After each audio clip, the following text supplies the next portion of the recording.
start and see if it works. And hopefully this time it does. Hopefully. Maybe? Yeah, it did. All right, and we're live this time. Okay, hello, Kamui. Hello, Oodie.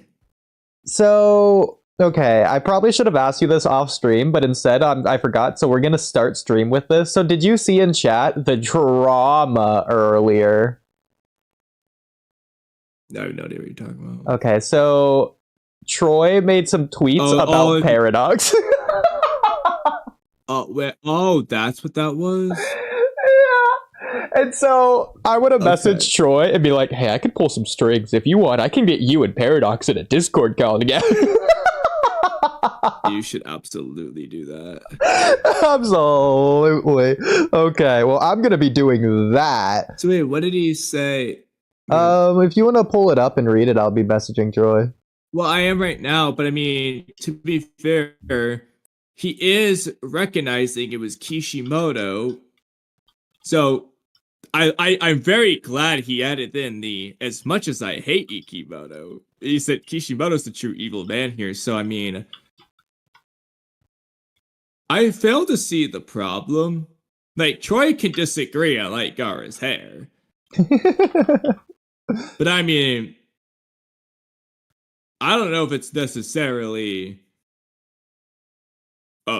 calling him an absolute freak over it. But either way, I think you should message Troy and be like, hey, actually, we know do that. I can pull some strings. Yeah. I also like that comment. Don't get me started on that blank LOL. Okay. Well, anyways, I messaged Troy, so I guess we'll see what he says. Should I mention about streaming? All I'm going to say is, if he comes on for Paradox, but wouldn't come on for that actual discussion I wanted to have with him, I'm going to be like, bruh. The one where you flipped out on me for no reason. I'm not having that discussion with them now. If that's how he's gonna act, like, go to the Paradox one instead. That's hilarious. Like, you have the Paradox one, Paradox has the Cowboy one. That would be funny. Well, I guess we'll swap rules. Wait for an update on that. But yes, okay, so Kamui. The promise that we are bad at keeping our promise of the comments first have the past like 3 or 2 streams or something like that, we just haven't done it. Which it's only Oodie. We've only missed it once. The stream before that we did it.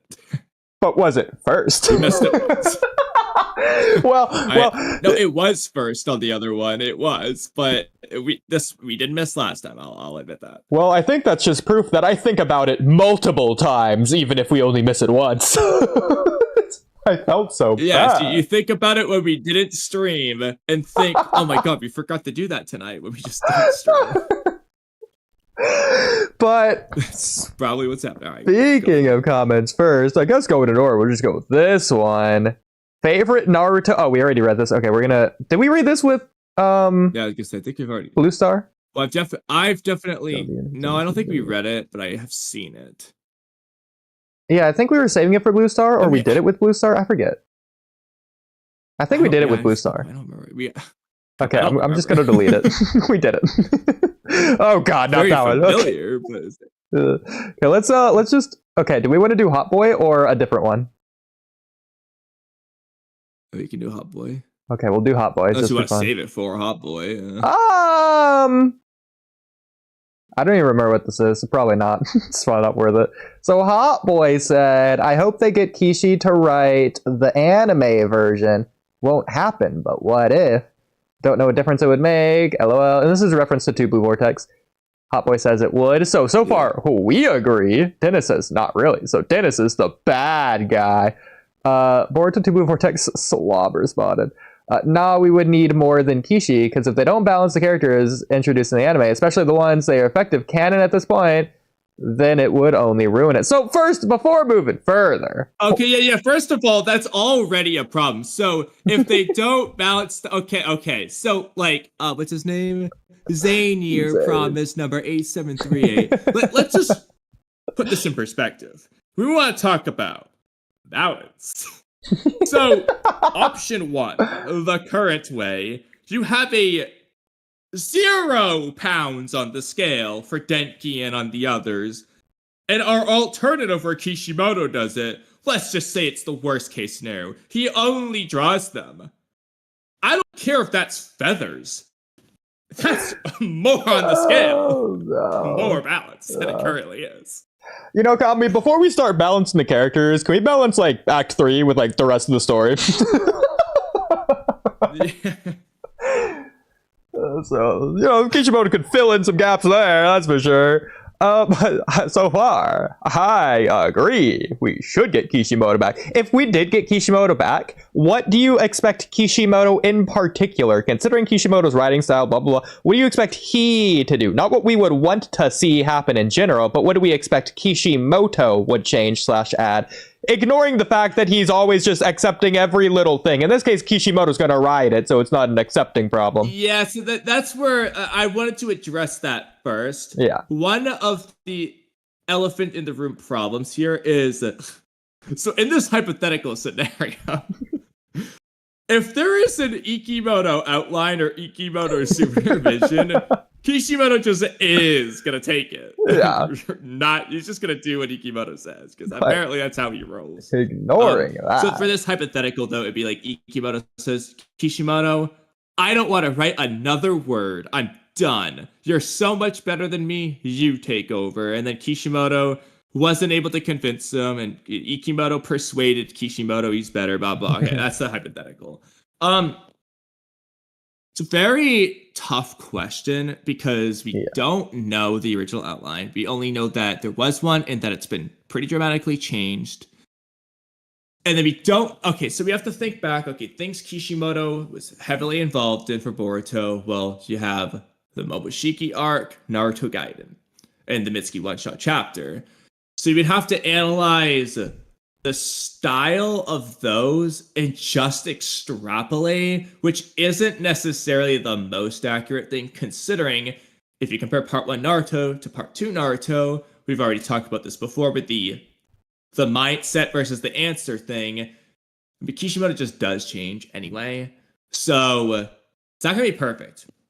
Yeah. But things we know Kishimoto cares about. He's in love with the father-son or the parent-child dynamic. Mm-hmm. We can probably expect to see more of that. What I would like to see, obviously, Sakura Sarada shenanigans. Yeah. Is he going to do that? I don't know. Because Sakura hasn't been relevant. Is he going to randomly make it relevant? That's a tough thing to say. So then what other parent-child dynamics do we have to work? You got Shikadai and Shikamaru. Amado, his daughter. Yeah. Trees. I guess Hidari Sarada. And Inojin. Maybe Shinkigara, but if he decides to bring him back, he might just say screw it with them. So whereas it's not exactly parent-child, if you would have counted as like uncle and nephew, then Boruto and Hidari, I feel like they're especially gonna. I feel like Kishimoto, that's the number one thing he would add into it for like the Naruto Sasuke dynamic. He likes anyway. Yeah, exactly. But I mean, to be fair though, a lot of these things, well, Ikimoto very easily could do most of these too. So it's not necessarily a major change there. It's just there's probably a higher % chance of focusing on it, just because Kishimoto clearly, ever since he started Boruto, it's clearly like one of the big things he just wants to do. He just clearly it's on his mind. I'm assuming it's still on his mind because it hasn't disappeared entirely. So probably expect some of that. I mean, I don't the problem think is if you look at the Minato manga, what is that? A love story. Well, what is Ikimoto doing? A lot of love stuff. Very well might see that. So that makes the question of thematically, what would be different? There's really only two things I can think of that are drastically different. I'll say three, but one of them's not even thematics. One is scientific ninja tech. That might have been heavily influenced by Kodachi, because he did co-write the Boruto movie. but we at least know Kishimoto was involved in that, the scientific ninja tech there. You might see more of it than you have been getting in Two Blue Vortex now. I what was the other one I was gonna say? Shit. Well,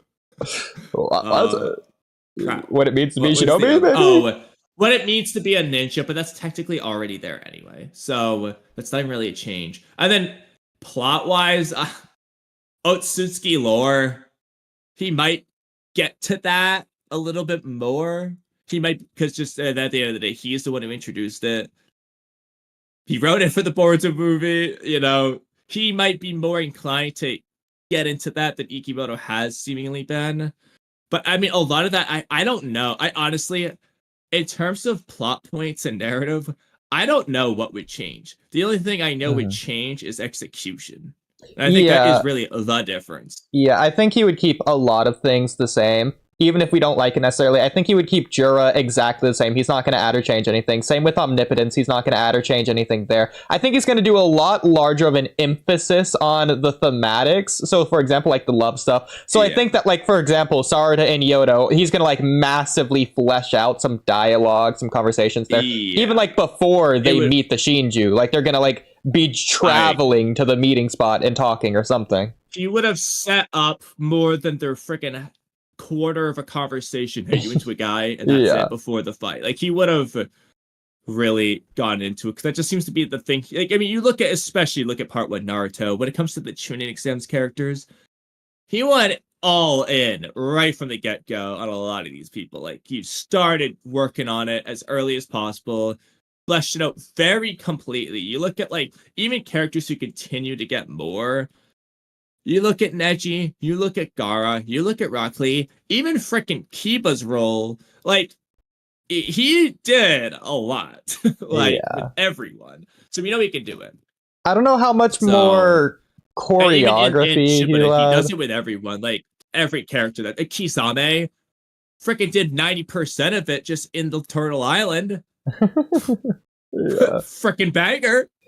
Like, I think he'll add a little bit more to the fights, make it a little bit more creative, a little bit more seamless, a lot more jutsu. His choreography just is different. Yeah, and most namely, I think he would mostly more ninjutsu. Yeah, he'll probably do a lot more with the Boruto Hidari fights, both the first one and the second one. As well as, I think he would really focus a lot of his time on, well, not only Sarada and Hidari as well, but also, like, I think he'd really focus on how much he loves Kurama, the Himawari versus Jura fight. Yeah, Himawari versus Jura. Yeah, instead of it being off screen, we're just going to see everything in this case. Freaking Baryon Mode 2.0. He might even explain Kurama a little bit more in detail. Similarly with Mitsuki's Sage Mode, I don't think he's going to make Mitsuki how he should be, but I think not only will he explain his Sage Mode in more depth, but... Yeah, no, I know, because of the Mitsuki one-shot. Depends on when we're hypothetically having him take over. Are we doing it starting now or starting from the past? Because if it's starting now, he might be in too deep to where he either just has to retcon the retcon and deal with it, or he's just going to take what Ikimoto's done and try to work from there. But if he hypothetically took over now, chapter 16... well, then he could just make Mitsuki be strong there, because Boruto is already eclipsing everyone anyway. So if Boruto's stronger than Sage Mitsuki, it's not... Whereas I want Mitsuki to be top of the verse, it's fine if he can't beat Boruto at that point. If he's just a little bit below Boruto, like he's still less strong as other than Boruto, that would still be like hype Mitsuki strong. Like he could just do whatever. Yeah. So I agree. And he's the one who wrote Mitsuki being that strong. So like of all people, he's probably the one to do it.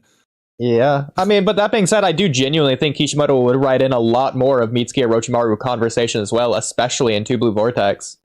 Boruto come back up. I feel like that's something that Mitsuki and Orochimaru talk about. That, I mean, with Koji and Orochimaru's hideout, like Kishimoto just likes Orochimaru anyways.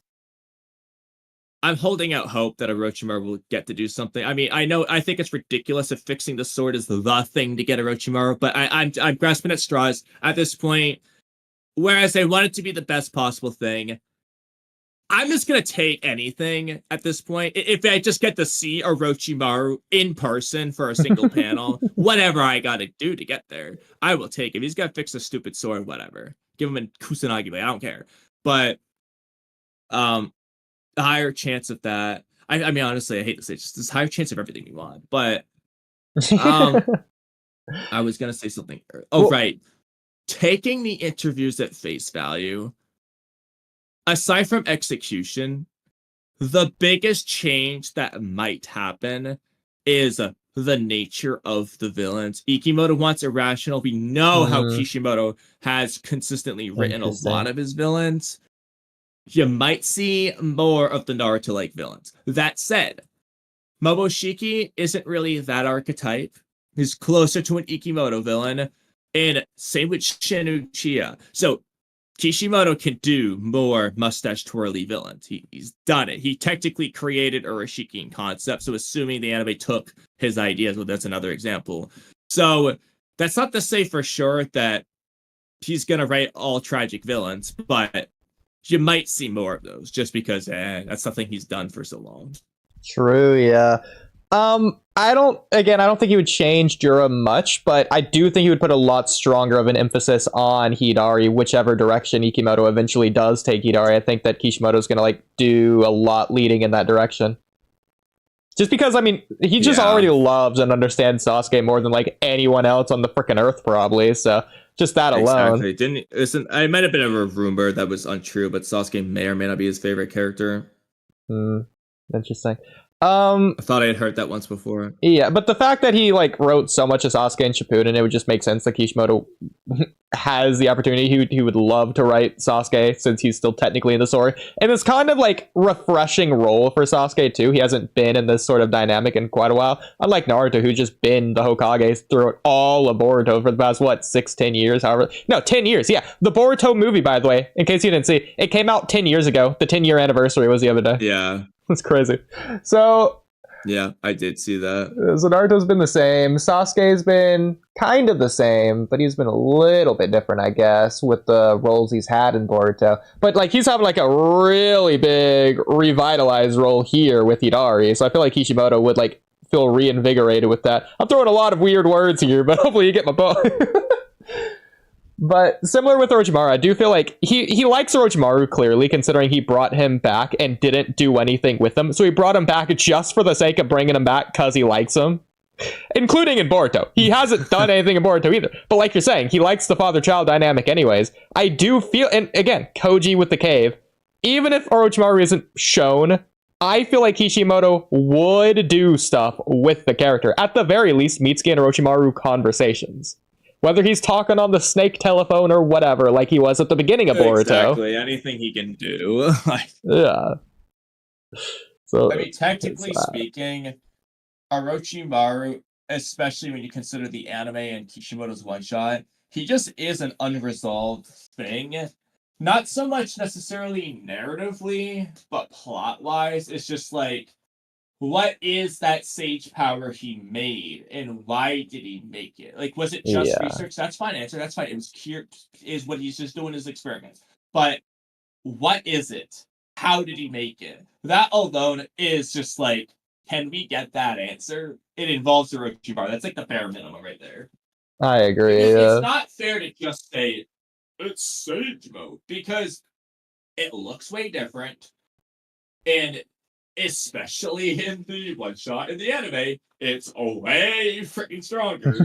So there's something to be had. Again, even in the manga, even though it's weak as hell in the manga, at the end of the day, he's getting weird markings, chakra aura, and a horn. That is not sage mode. We need an explanation. I completely agree. That said, I do feel like the last two things I can imagine is the dynamic between Boruto and Kawaki. I feel like Kishimoto would write that more in line with what part one was doing of making them almost contrast Naruto and Sasuke in a way. So I feel like he's especially going to do that, especially now in Two Blue Vortex. I feel like he's going to write Boruto a lot more in line with teen Sasuke from the beginning of Shippuden. And likewise for Kawaki, I'm not going to say he's going to write him like Naruto. Maybe the beginning Naruto, he's going to take over some of those concepts, like Naruto feeling so weak in the first 2-3 arcs of the show. But I feel like he's going to have Kawaki think about or mention or talk about Naruto way more often in the anime if he writes it. I feel like Kawaki would just do that in this case. I mean, it's some of that stuff, it's like, well, Ikimoto technically did do that, but there is a difference, and this is just an execution thing. Like, you just like you. I mean, for me at least, I see Kawaki. Technically, it's the same thing as Naruto. You felt weak, you wanted to get stronger, but there's a difference because in Kawaki's, it feels very one note. It just kill Boruto, kill Boruto, kill. It just says, yeah, oh, Naruto just wants to bring back Sasuke. You know what? You know what? Naruto wanted to save Gaara's life too. Okay, they did something else for him. Okay, he wants to freaking ask Sakura out. Like, yeah, at least there's something else besides killing Boruto. And then in terms of the weakness, yeah, Kawaki did get beat up. Was there ever a single internal monologue thought about Kawaki feeling weak? No. You know what you've got instead? Boruto said, hey, buddy, kind of need to get stronger. You actually have limiters on, so just go ask Gabuto, take them off, have him adjust your power a little bit, and then Kawaki just does it. You know, this is one of those things to where, Jonathan Oliver, hate me all your life, I don't care. It's just like, we never sat with Kawaki's feelings in regards to his strength. We never got his feelings in regards to his strength. There's no, I'm depending on karma, or thank God I have karma, or I love karma, or whatever the hell you want to do. There just wasn't anything. He just lost. We know he's weak. And he knows he's weaker than Boruto. But how does he feel about his gap in power? Naruto didn't just lose to Sasuke. He's freaking depressed about what? Holy shit. Sasuke's way stronger. What have I been doing? I need to do something now.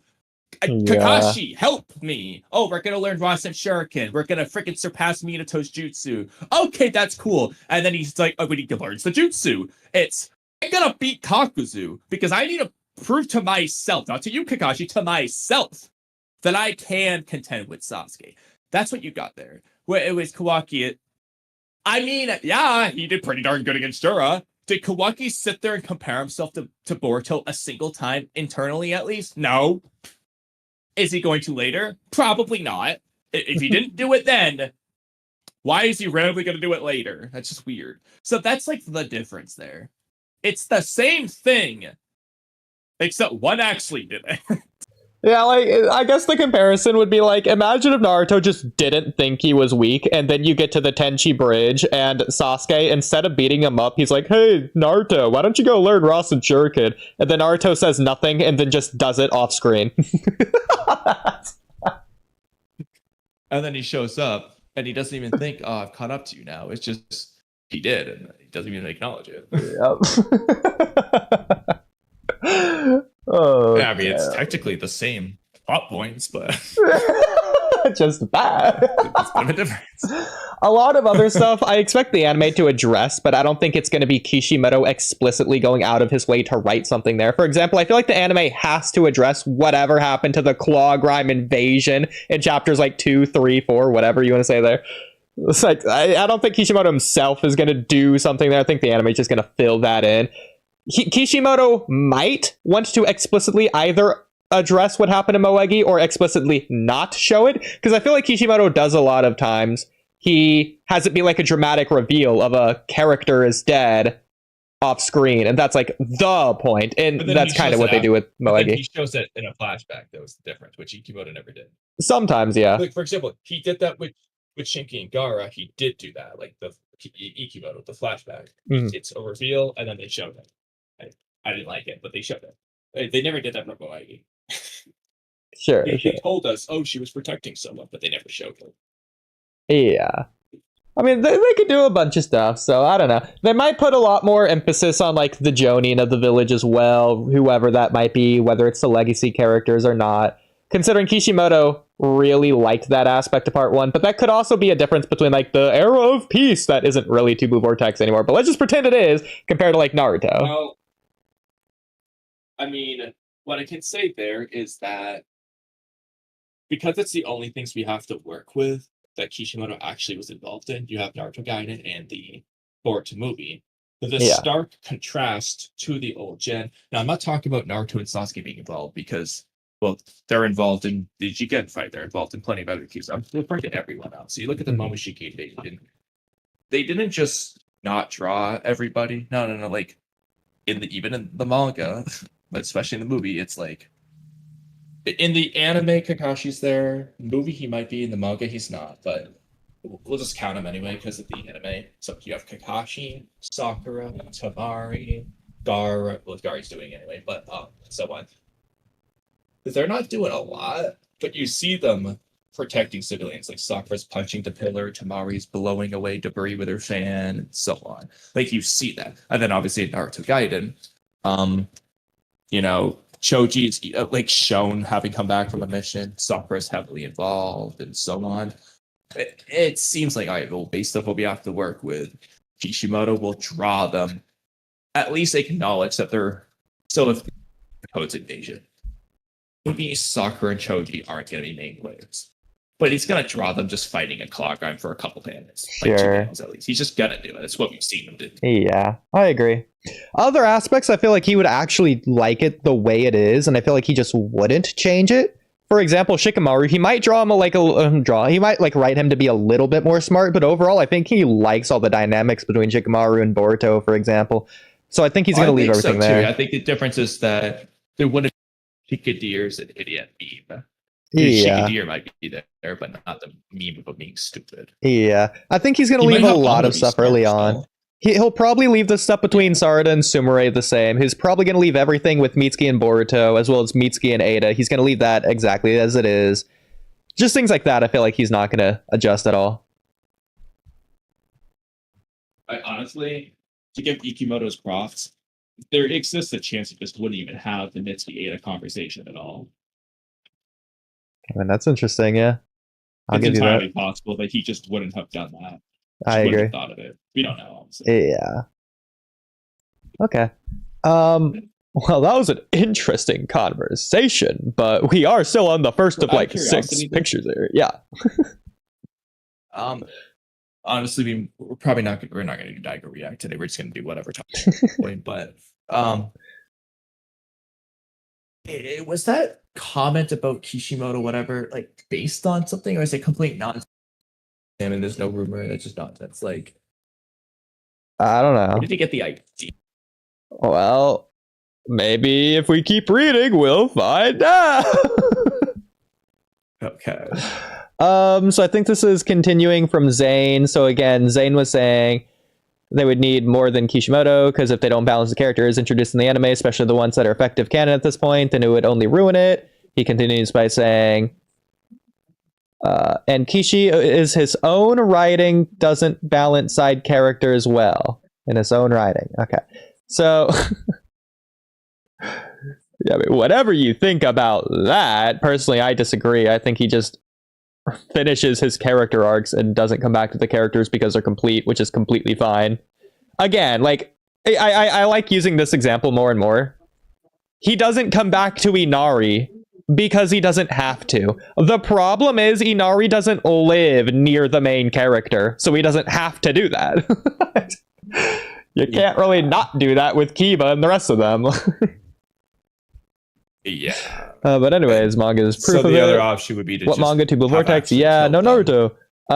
So again, Zane is saying that Kishimoto doesn't write Naruto side characters with balance, but either way.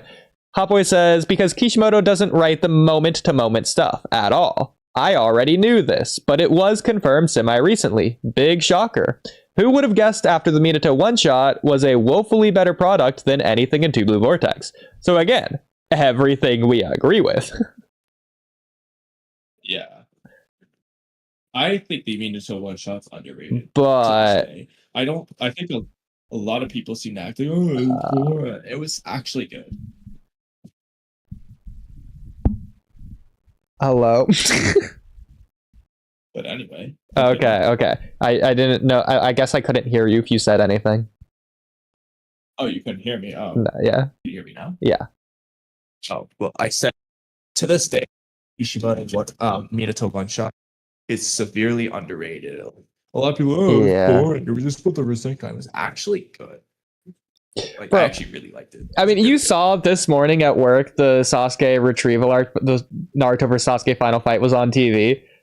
Just seeing that fight, It's like, it's not as long as I remember, which is fine, but it's like every single thing that happens, every line of dialogue is so meaningful. There's like a 30-minute discussion around every little thing in that fight. It's insane how much is there. It's like the best writing I've ever seen ever. I mean, honestly, just like I was watching like a couple Dygo videos, and I'm just looking at anime clips of Sasuke Retrieval Arc fights, just random clips, and I'm like, wow, this is so good. It's not even the actual thing. I couldn't believe how good it is even now. It's so good. But anyways. I know. I can't wait till I actually start rewatching Naruto again. Yeah. But here we have Zane again. He says, but if they got Kishimoto on the anime and he was less involved than Toriyama was in Daima, that's Dragon Ball guy with the Dragon Ball spit off recently, then wouldn't that just not change really that much? It would be like Kishimoto's notes. Hot Boy says, it was almost like a return to what should be. And Bro Chill, that's a hot take. I don't agree with that. I'm Super Joe. Minato's one-shot can certainly compete, but Naruto characters and Boruto chapters, but it's not above everything to Blue Vortex. Well.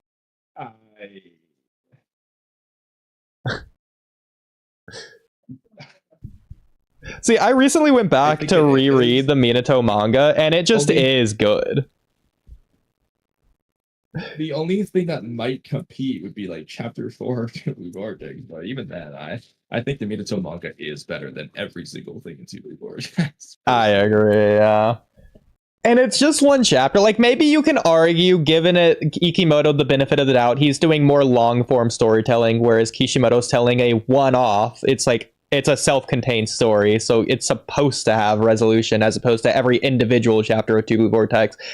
You can give him that to where Ikimoto's, his arcs are obviously going to be longer than one chapter, so it's like harder to compare, but still. No, but here's the thing, though. Now, I understand that even in terms of an ongoing series, when it comes to arcs, some things will be left unresolved. It's the nature of an ongoing story. But generally speaking, we have one complete arc in... We still don't know for sure, but maybe a second complete arc. And I'm giving you the entire arc compared to the one-shot chapter. And I'm still saying the one-shot chapter is a better story. Compared to an entire arc. It's kind of sad. I know, bro. Freaking Mito's spiral helix conversation is more in-depth and profound than anything Ikimoto's written. It's true. Right. It just is. I know. So good. Because the difference is, it's just like, if you want to like actually, and this is where we get into like the whole theme versus subject matter thing, because of course there are themes in Boruto. We're not going to pretend there's not a single theme, but like when it comes to a lot, I can't really say there's a theme. The best I've got is it's not really your actual theme, because it's Jorah's asking, what is love? That's great. What's the answer? Baby, nobody's given one yet. The closest we've gotten is, well, it seems to be a bad thing. It kind of seems to be having some negative side effects for humans. Okay. And then they show with Sarda that there's some positive sides, but they don't really like give you an answer at the end of the arc. So what is the theme of the arc? To be fair, is love. So what is the answer to the theme? To be fair, this is giving Ikimoto way more the benefit of the doubt than he deserves compared to Kishimoto. But if we're gonna take Yahagi's interview at face value and then the French interviews at face value, then Kishimoto was spoon-feeding the idiot Americans the themes of the story, whereas Ikimoto isn't directly stating them. And so the themes are just, they're going to be shown to us through the actions of the characters, as opposed to said out loud, possibly, as opposed to Kishimoto's. But then you get into the, well, okay, you have Sarda. But then if we're going to really break down Boruto and Kawaki through what they show, that had nothing to do with love. Kawaki's victory, like, I'm gonna say this again. I can even just read because my editor ditched me after completing the video, so I'm having another edit. I don't want to edit this video. Honestly, I am so checked out right now when it comes because of personal life stuff.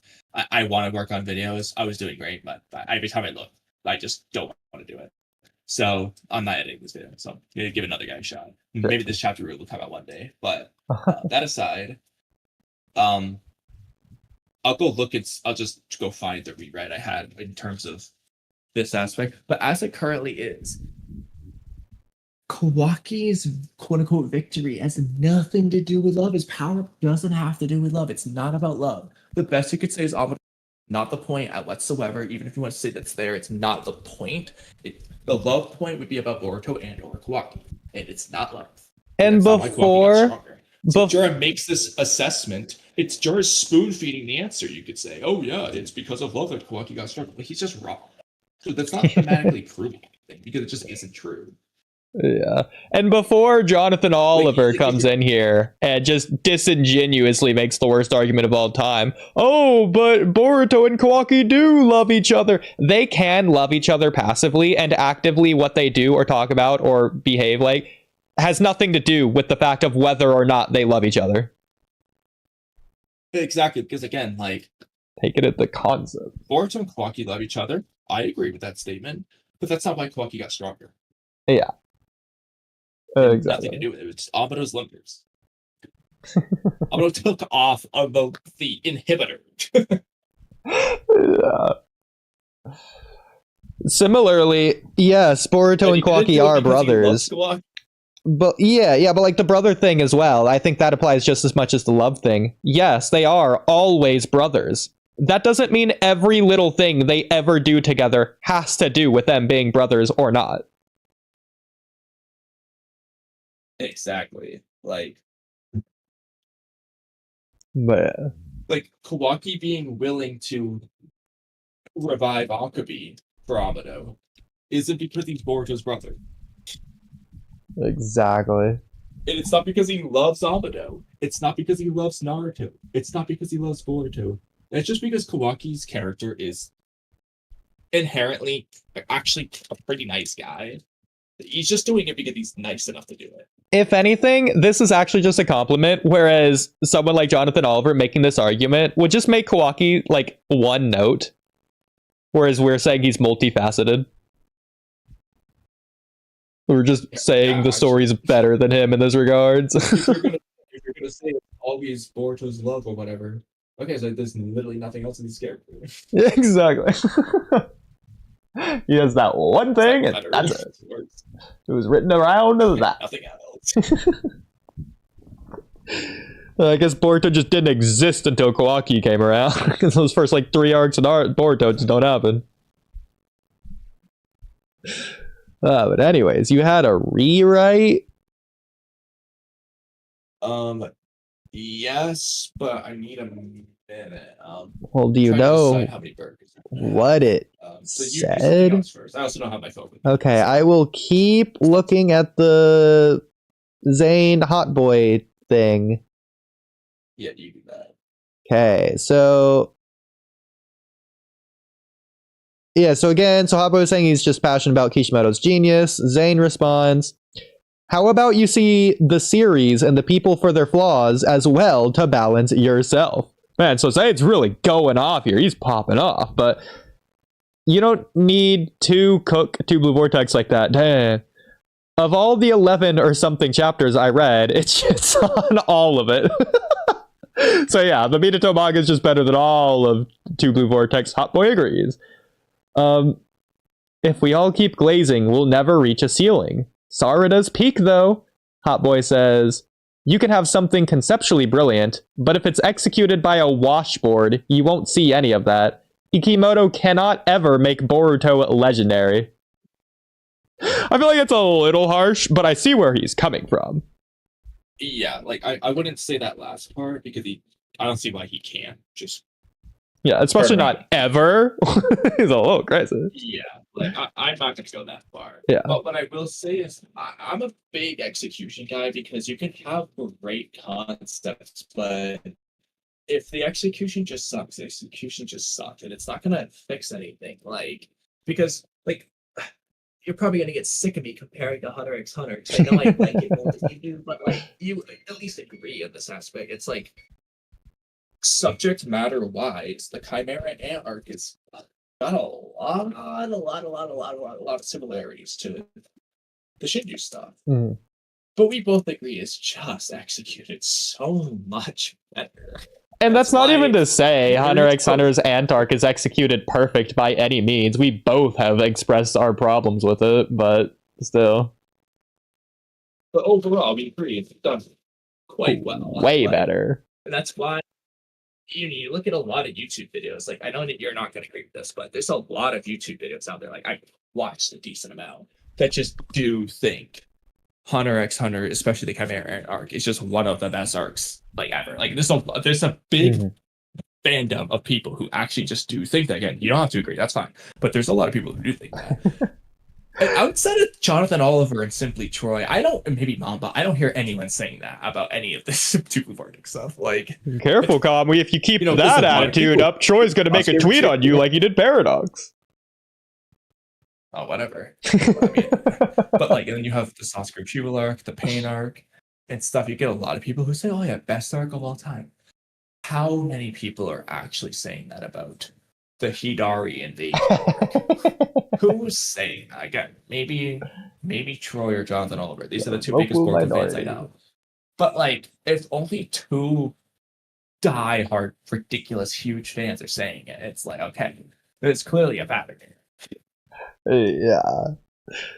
Man, you're being really How many wary people- about saying that I like the Ant arc. It's better than all of part one of Naruto. How many people are saying that? I don't think I've heard a single person say that in my entire life. Exactly. And like, we look too. 3 people. We are actively engaged in the community on a daily basis. So Yeah, it's like come across it. Like, exactly. If it existed, we would know about it.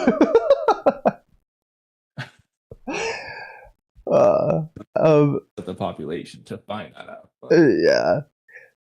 So getting back to this again. So Hot Boy was saying Ikimoto can't make Boruto legendary. Zane says, I feel like they already have. Hot Boy says, I hope I eat my words. Continuing on to the final page here. the funniest thing he could have said in response to that is, I meant legendary in a good way, not a bad way. That's funny. So Hot Boy was saying, I hope I eat my words, but I probably won't. Which is still funny. Yeah. Zane says, I don't know if anyone else has this problem. By my view of the Minato one-shot is skewed by agendas. These days, I feel like people I see either mention the Kushina side as the story, mention Minato's a prodigy, or mention the or mention the power scaling, like Karama's statement and the Biju avatar things. So, okay. So, it sounds like what he's trying to say is people talk more about power than the actual story there, I'm guessing. Well, that's like one of his 3 points, because again, going over his 3 points, people mention one of 3 things: the Kushina story, Minato being a prodigy, or the Minato Kurama power scaling.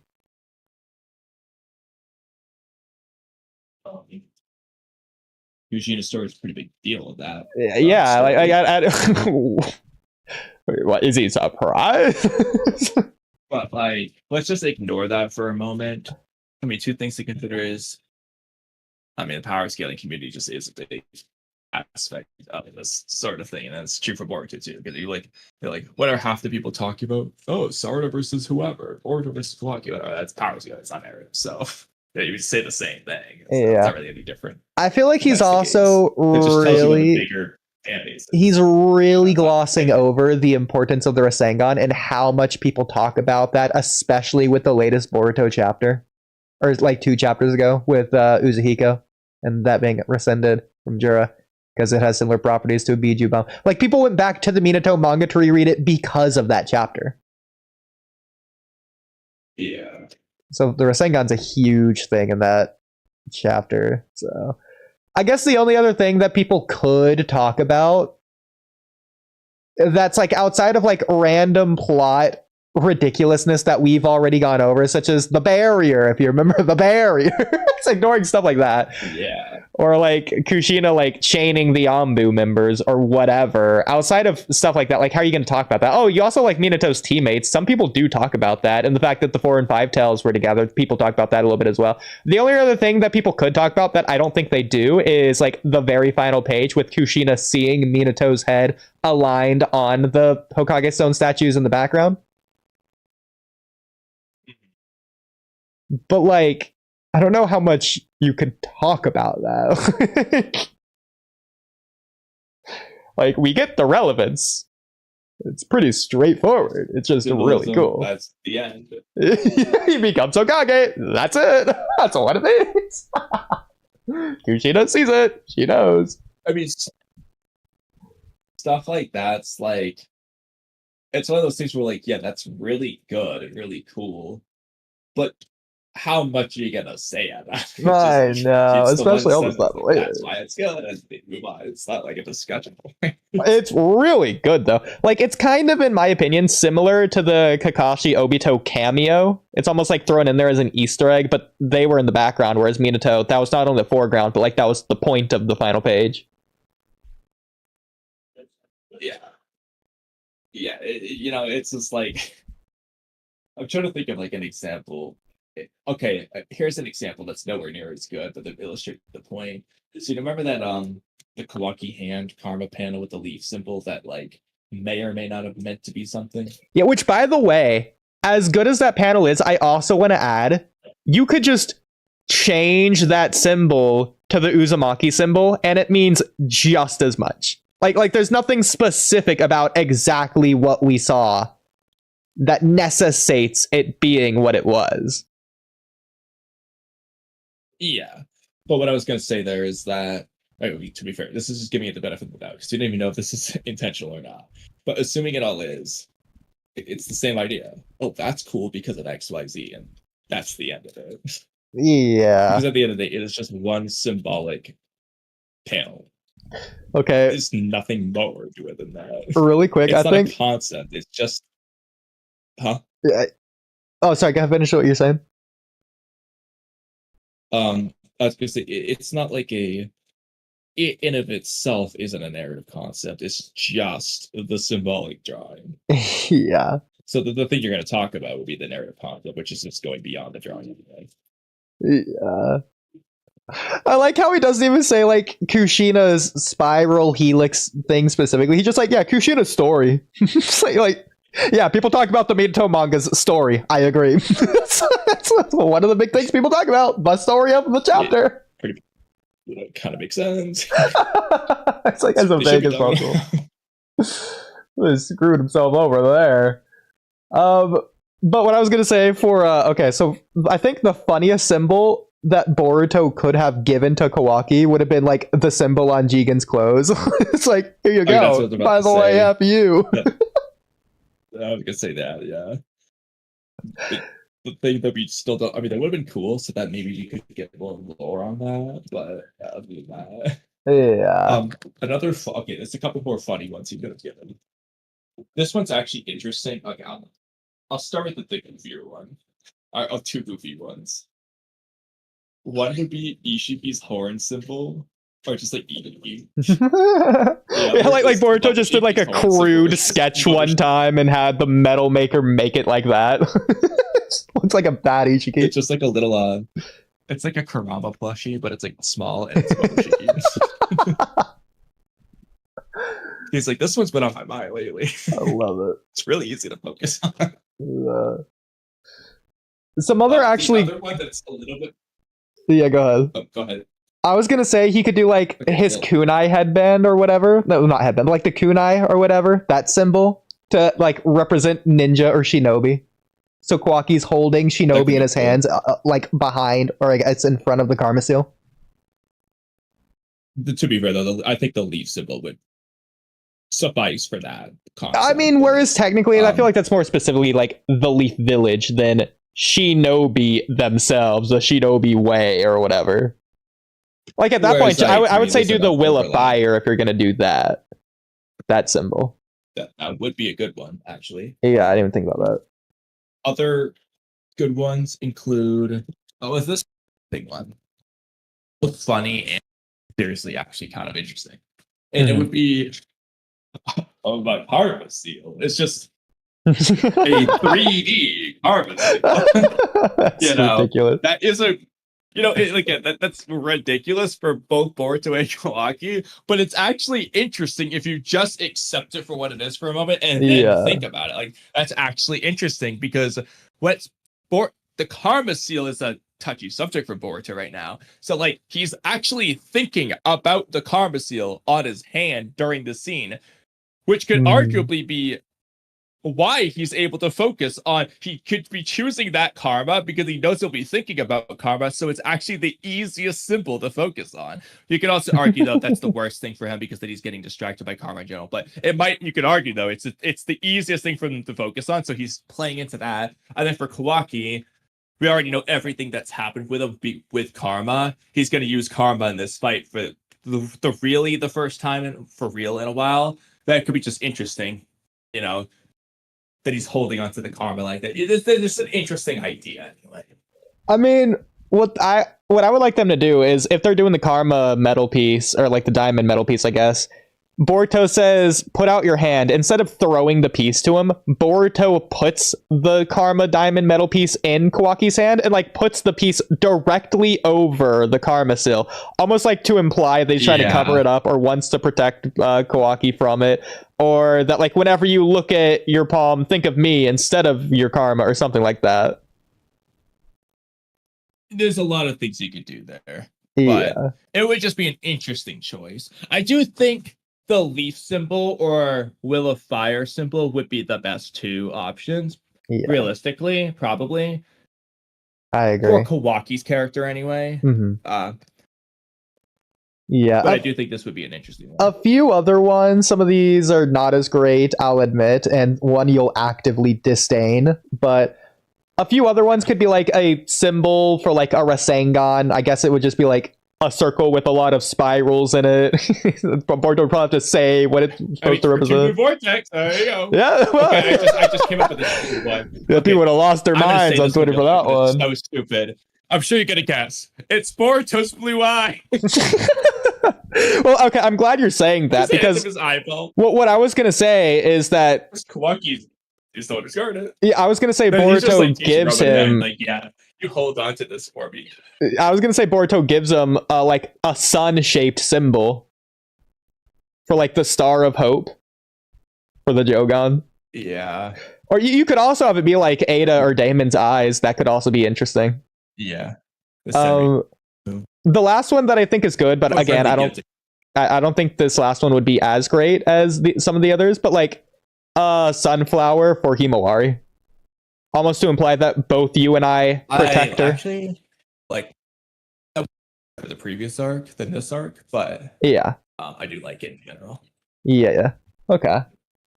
Also, he's almost like entrusting Himawari to him by giving it to him. It doesn't have a whole lot of meaning. It's just real quick. This wouldn't have a whole lot of meaning, but it'd just be cool. If Boruto ever gives one of these to Ada, I do want it to be the crescent moon symbol just because. Okay. What I think is cool is that, keep in mind, I don't think Boruto has more than one copy of each of these. So if he gives it to Kawaki, that doesn't mean that Kawaki gains it. That also means that Boruto is losing it or giving it away to Kawaki. So I think that's interesting as well. I think that would most thematically resonate with the Himawari one, but I think the Leaf Village one is also pretty good in that regard, but I don't think that's what Boruto's doing necessarily, but you get the idea. Well, the Himawari one's cool because it's almost like he's entrusting Kawaki to protect Himawari. Obviously, it means that Boruto can go there to help out, but Boruto can't go there unless Kawaki's there, so he's trusting Kawaki to guard Himawari, which I think is cool. And Kawaki in character, as he's been shown, would be up for that task. And that's a great way to kind of establish that family bond that they all have. It's Exactly. like, we disagree on the Satsuki shit. And even with the Shinju, we're teaming up. But when it comes to Himawari, we are on the same page. We're protecting our sister. And I do like that. Like, I could imagine Boruto go as far as to say, maybe you don't see me as a brother anymore, but you do see yourself as Himawari's brother. Like, he could have, like, a line cool like that. Yeah. Although I don't think Boruto would say you don't see me as a brother, because he definitely knows Kawaki does. Yeah, but you get the idea. It's something cool. But I like the general premise.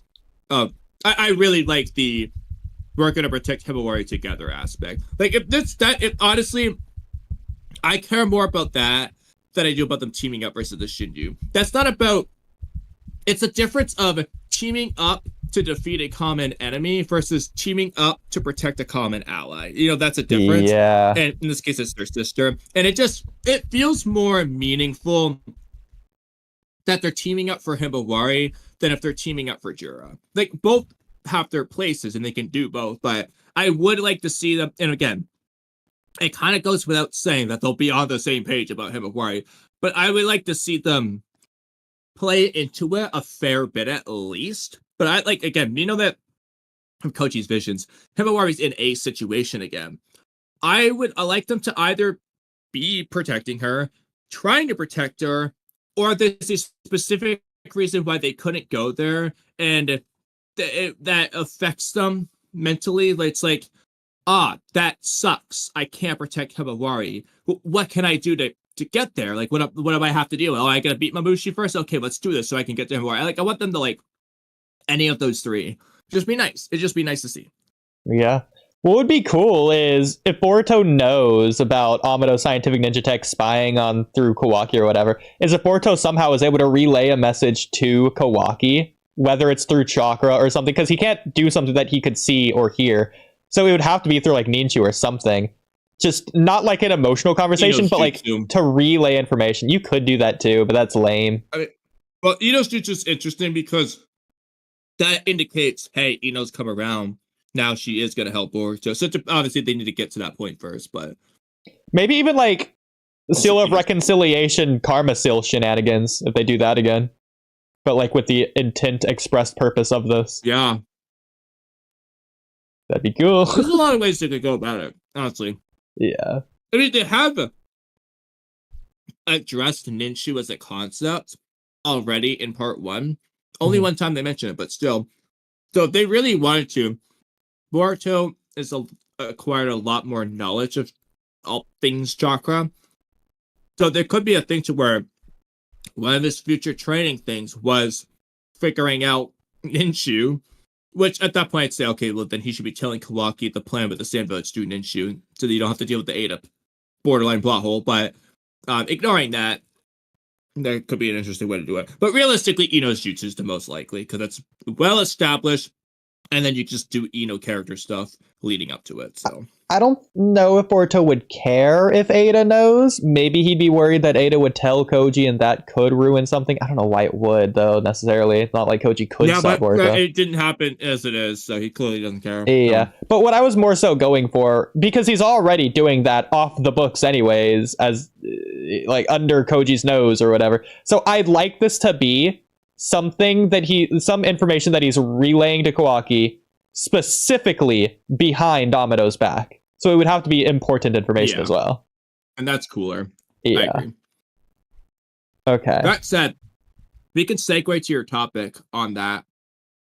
Related to that anyway. Which topic?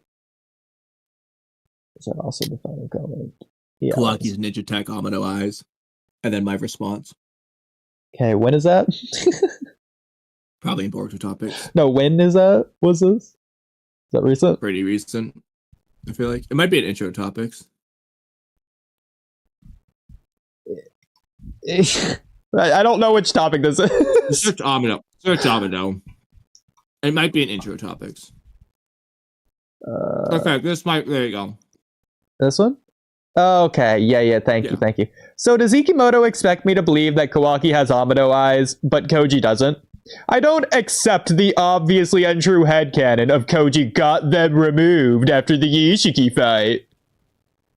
We're just trying to make justification excuses. And then, just to put salt on the wound, Kawaki and Delta have those eyes.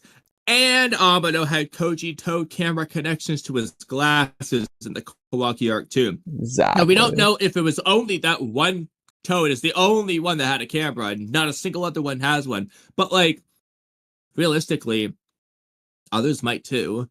The question is, does Koji have to transmit it to Amado, like, go out of his way to do that?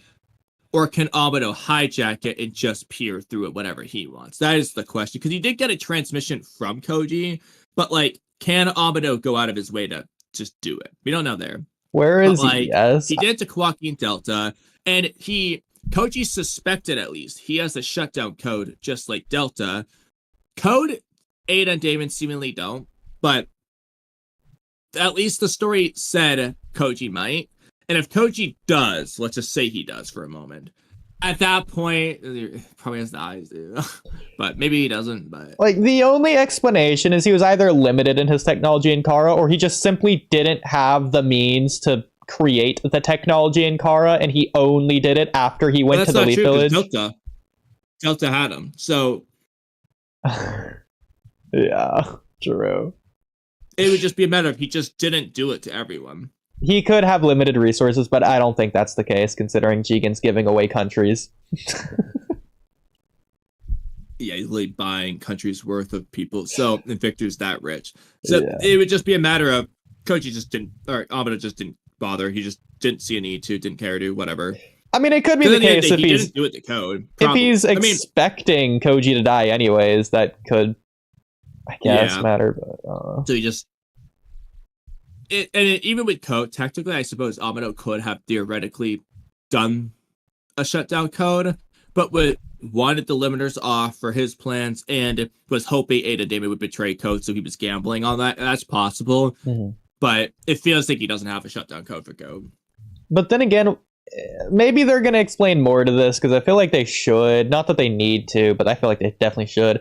Why would Amado give everyone in Kara Shibai cells if the ones who awaken it have a Shinjutsu, which means you're just going to have to kill them anyways, or in the case of Ada and Damon, lock them up because of the love charm, because of Boro?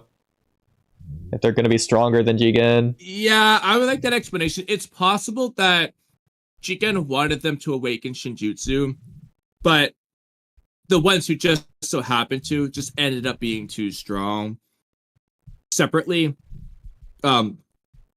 So, like, hypothetically, Koji, 10 directions is pretty strong, but maybe Jigen would have allowed Koji to stay alive. This is a possibility. We don't know. Okay. It's definitely interesting. But I would also like to know, even then, though, Amado's putting Shibai cells in people's with the intent of them waking Shinjutsu.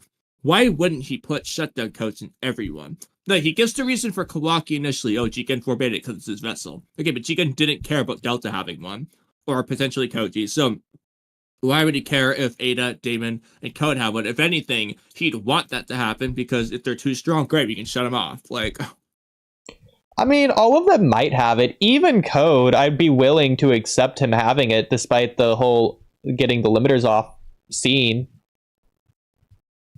That's what I'm saying. Like, Amado could have been gambling. Like, he wants Code to get his limiters off and was gambling on Ada and Damon betraying him. So he didn't shut him down. Yeah. I would be fine with believing that.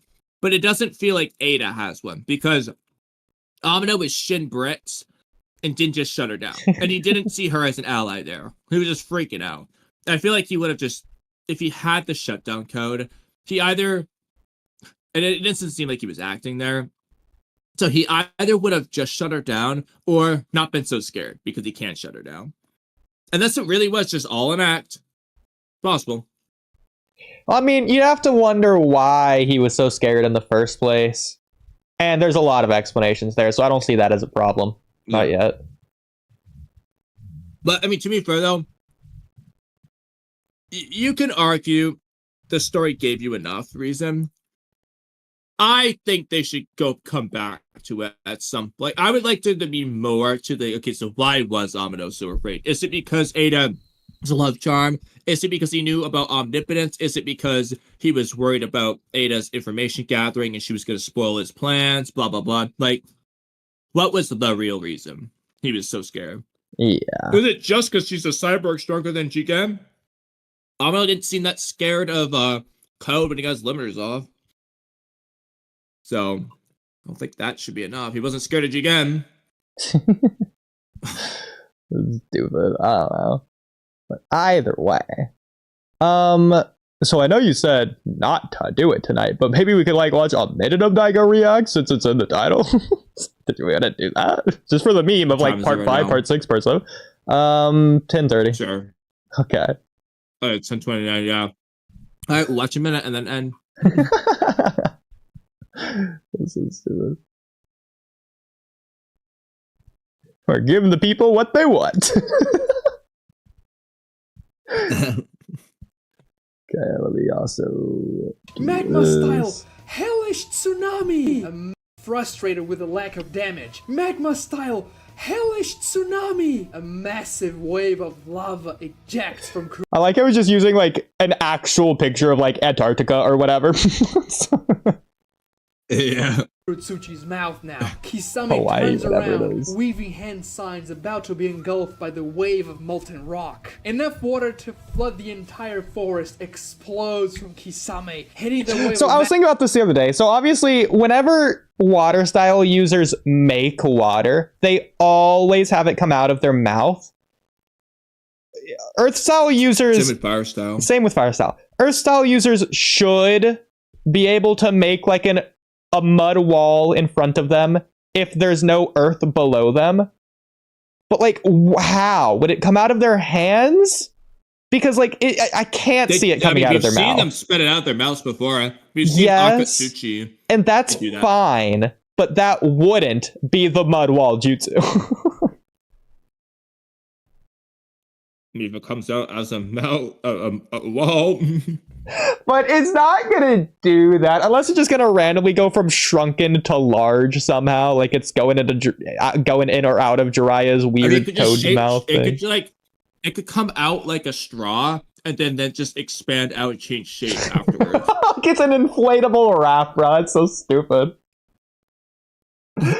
I mean, we see Sasuke's able in the Danzo fight when he summons his hawk. He's able to just do it in midair, which there's a slew of issues with that scene as it is, but that's another topic for another day.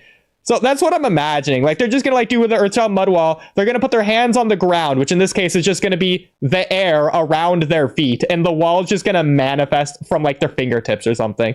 Like, I don't think it would be just them throwing it up.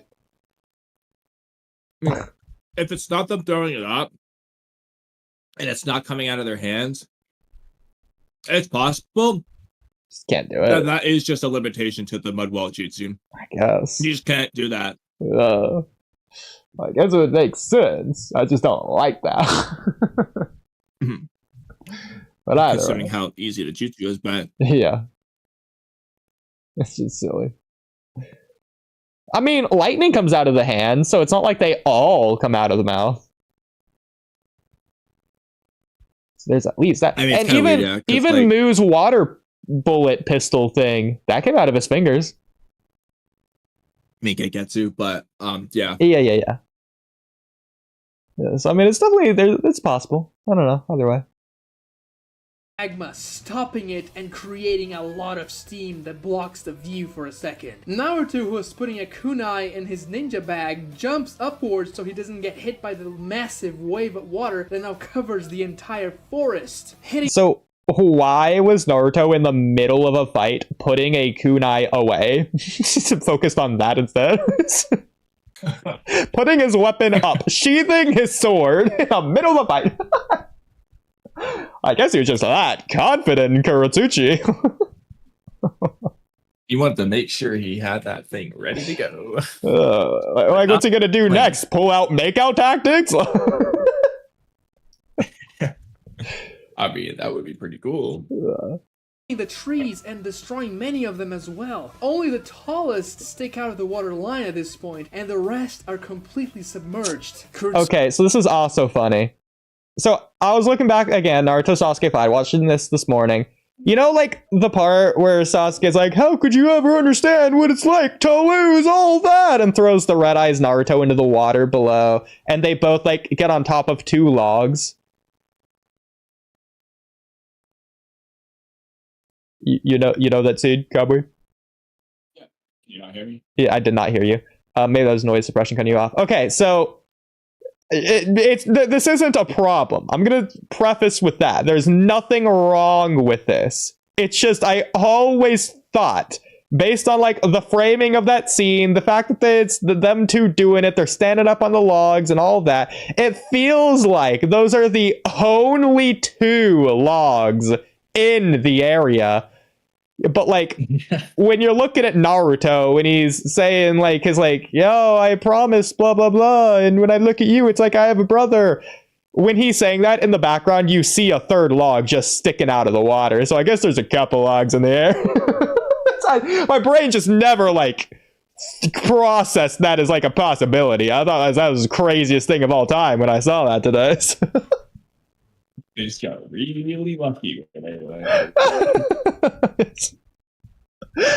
I thought it was just silly. In fact, I can pull it up. They like do this weird like they like slide on it like they're a water ski or something. Oh, don't even get me started on the animation of Sasuke getting on his. The tracking of that is like the worst thing I've ever seen, and I didn't realize it until a few years ago.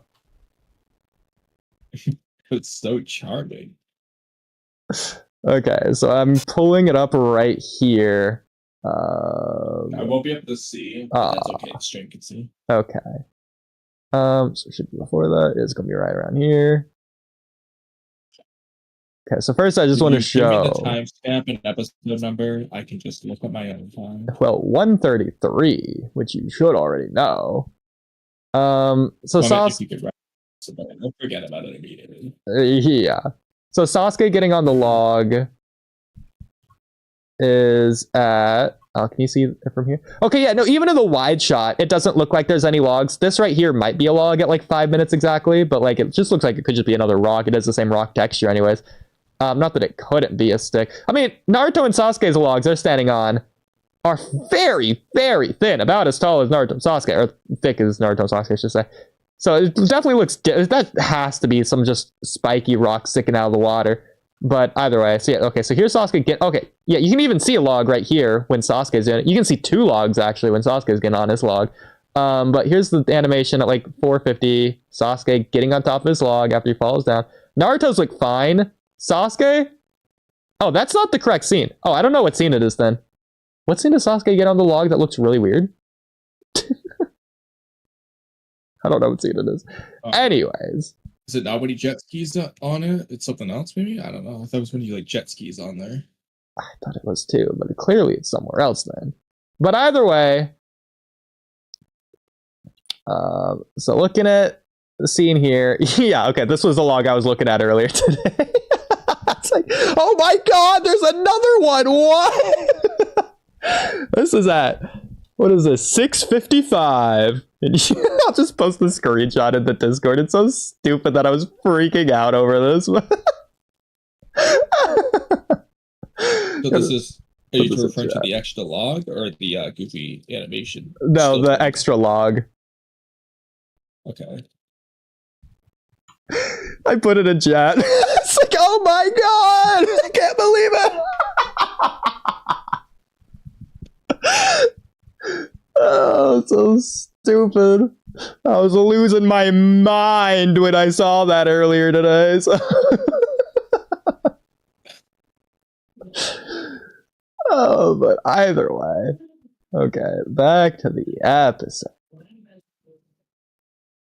Tsuchi jumps towards Naruto's direction. They're both standing on the water now. Kisame is nowhere to be seen. Kurotsuchi says, Naruto, stay close to me. Naruto looks at her and says, I will. He thinks, that exchange was so quick I could barely see. I never thought Kurotsuchi was so strong. Though I hope the fish guy didn't see what I did. The fish guy, does he not know Kisame's name at this point? That's hilarious. I don't think he does, unless Jiraiya told him. No, I don't think he... Well, actually, he does in the Naruto filler when, I think he mentions Kisame to Raiga. That's hilarious. I know they mentioned Zabuza, but he might mention Kisame. Oh, that's cool. I don't remember that. That's so cool. What does he say? Do you remember? Well, I know that he says like, did you ever know a guy named Zabuza? And I think he might say Kisame. And then Raiga's like Zabuza, Kisame, whatever. He's like, I hate them. I hate all the 7 ninja swordsmen of the West.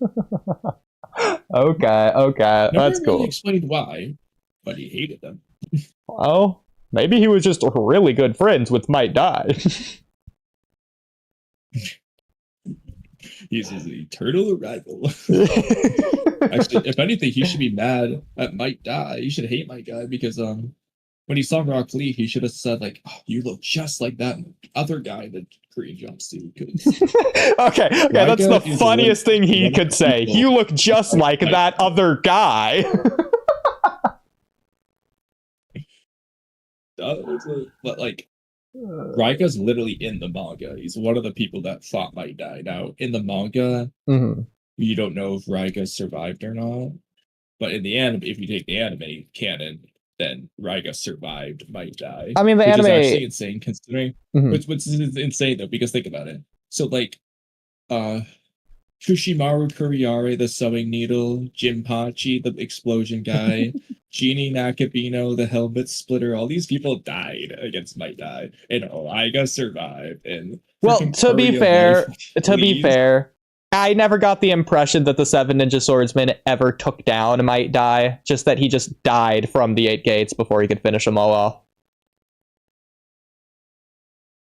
My point being that Raiga didn't die. So unless you want to say Raiga just got lucky, he was just the last target. Well, exactly. I think Dai was targeting him one at a time. I don't think he was going in any specific order. If anything, it would make sense he's going from strongest to weakest. Yeah, Raiga's actually the weakest. That's why he survived. So there you go. That is funny. Possible. Yeah, the only other thing I want to say on this scene was Naruto could barely track the movements with his eyes, so I guess Kurotsuchi is just like speed blitz tiers of fast, which is crazy considering that must mean that Kurotsuchi's able to like speed blitz KCM2 Sasuke, not KCM, Curse Mark 2 Sasuke. KCM2 Sasuke? Unless we want to say that Naruto's QB eyes gives him a reaction speed blitz perception amp, which I guess could be fine. But still. We don't know. Yeah. Well, if you react to the Haku. I mean, yeah, that's fair. But like Haku was slowing down at that point. Faster, like, I mean, Haku was slowing down to the point that Sasuke was able to keep up with his eyes and body. So there's at least that. oh, before he awakened the Sharingan. But either way. Nonsense. That might be the most nonsensical part of the anime. I personally like it because it's like it's pseudo awakened, like it's a 0.5 Sharingan or something. Because either way, it's still in Uchiha's eyes, regardless if the Sharingan's activated or not. And the Uchiha's like using their eyes focused or whatever. So even though Sharingan's not activated, he's getting some sort of Uchiha benefits, it feels like. Yeah, seemingly. Yeah. Still a little bit weird. But I wonder if Naruto, because he can like barely react with his eyes, I wonder if he's gonna think about Sasuke in that moment. Next time. Because that finished off the minute. So that's part 5 of the reaction. All right. Oh, it's so stupid. Yeah, I don't know where they get on the logs if it isn't just here. So, is it a different episode? But I don't think it is. It's when Naruto's saying you're like a brother. Like that's when they're on the show. So. Yeah, but this isn't the weird animation of getting on it. That's the problem. So, are you able to see my screen? Not yet. Fine. Oh, this definitely isn't it though. So I don't know, but where else would it be? Yeah, because that's not it. I don't know. But it should have been. Like, this episode. So I don't see when else it would have been. I don't know. He doesn't get on a log again, right? He doesn't get on 2 logs? Unless he does. It's gotta be like when he's fighting this Naruto over here at the end. Yeah, okay, it's right around here, right? Is this it? Appears you have some kind of special power. Yeah, he's on a log here. Okay, so it's whenever he gets on the log here then. That's fine. Yeah, it's gotta be. Okay, this it? Yeah, that's it. That's it.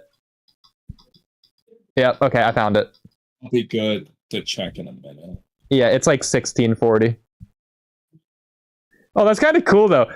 So Naruto like ragdolled Sasuke backwards, and Sasuke like breaks himself out of the flailing motion, just like skipping on the water by getting on top of the log. So it's like he recovers from that, basically that fall backwards, which is kind of cool. Getting on a log. It's kill. I mean, not even getting on a log. Log just happened to be there. It's like he's like skirting across the water in like a really cool way. So I'll take it. But yeah, technically it's nothing wrong with this frame because Sasuke could just be like skating on the side of the log and he's gonna work his way up. That's fine. It's just the animation itself doesn't work. It doesn't look like Sasuke's even touching the log. And then there, Sasuke rises as if he's already on top of the log when he's still to the side of it, and he's not touching the log. So I don't think it's his chakra feet's carrying him up. So it doesn't work. But either way, how long are you going to be? Okay, I'll just check it real quick and then come back up to finish eating. I mean, We'll just end after this. we could do a different topic if you wanted to wait. Well, no, it would just be a matter of me bringing my food down. Okay. But I should probably just end so that I don't get distracted. So let's watch. Okay. Sure. Okay, so you're good? Yeah.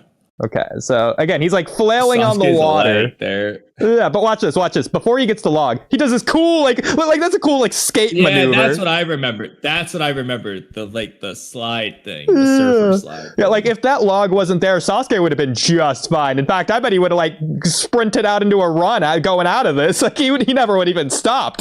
It's been cool. Literally, like bro, running he was, around like, Naruto. I've done barefoot skiing before. He's kind of like barefoot skiing backwards on that. It's pretty cool. Exactly. And I don't know why the log was just like floating in the water, I guess. It's like sideways, so clearly that's how it started. But yeah, no, Sasuke, I guess, like, does a cool kickflip to like make the log go straight up from this. I don't know what he does, but he was to the side of it. Now he's like to the other side. Like he turned 90 degrees around the log. In this frame, though, it looks like he's falling forward. Yeah. No, but again, nothing technically wrong if you want to say he's using his adhesive chakra to stick to the side of the tree, technically. Nothing technically wrong with it yet, but like, come on, that's ridiculous. He can't do that. Yeah, he's just like, what did he do?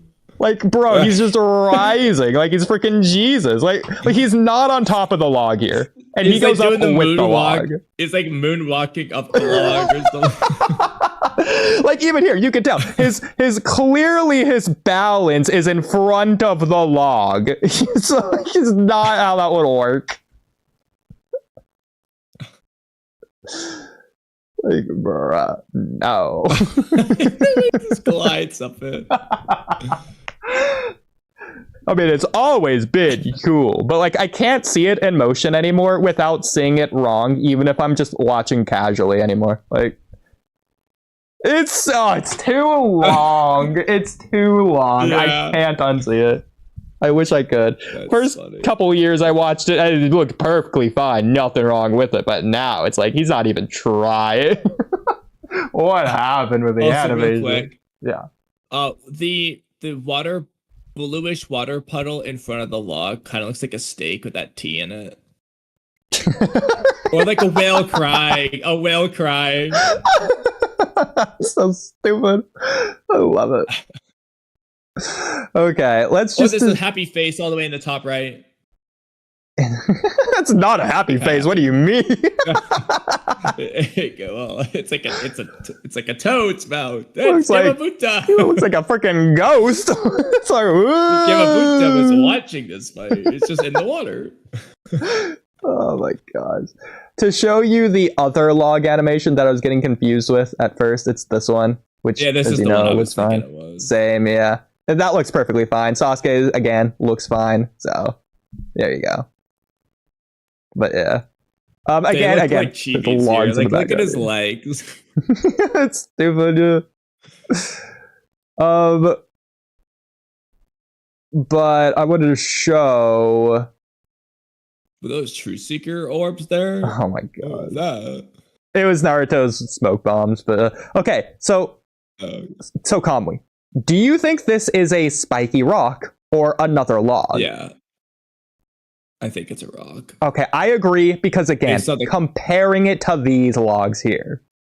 Also, just the color of it, the way Exactly. it's designed, it's the same as the others. Exactly. The problem is where this gets problematic is when you get to like seeing the things over here. Like there's a log here, so clearly there's a lot of logs to the side. You saw one earlier with Sasuke getting on top of the log thing over here. I guess I should have brought my food down after. Here's two right here. So there's logs to the side. You just don't see them in the wide shot. You don't see like the big spiky rock either, and it doesn't look like there's any big spiky rocks in any other scenes. So that's true too. Also, the fact that this is just like the perfectly shaped log, like this one has like sticks to like throw some counterbalance weight off of it. So it's like makes it a little bit harder to stand on. So I guess Naruto Sasuke got real lucky with the writing here. Real convenient logs here. But either way, so yeah, I guess we're just gonna stick with this being a log or a rock, and the logs are just so tiny you can't even see them over here wherever they are. I think they're like in that cove over there that you can't even see anyway. That's fair, yeah, behind this rock or something. Yeah, the way it looked in the other scene, I think that's where they are. Yeah, I mean, if the camera's here and Sasuke's here, so looking like straight down, this would be like where the like middle of him would be. Keeping that in mind. Okay, yeah, no, I agree. I think it is in the cove. Or well, maybe it's not because like it's like sideways. Yeah, you don't see like, the other rock, so there's also that. Yeah, so it's probably like way over here somewhere. I don't know. But like I don't know. Either way. Also, most likely they drew it in this scene and not the other one. But this fight is perfect, so we're going to assume that it's correct. We compared to Gaara's walking path at the prelims. This doesn't compare. I love how we do this to the most ridiculous things of all time. So now let's see that outro that we have written down. Pinned messages.